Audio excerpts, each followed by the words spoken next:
মাংস খাচ্ছি।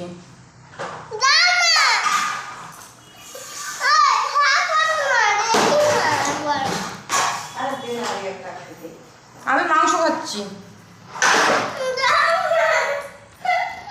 আমি মাংস খাচ্ছি, মাংস খাবো।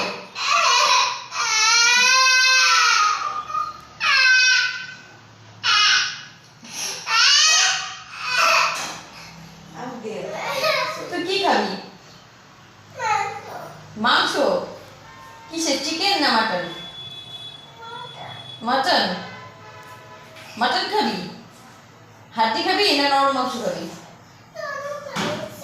নরম মাংস। তাহলে এখন কি পাপাকে ফোন করবো? এগুলো ধরে না, এগুলো তখন থেকে আঠাকে, কিন্তু হাত ধুয়ে এসো, যাও এঠো।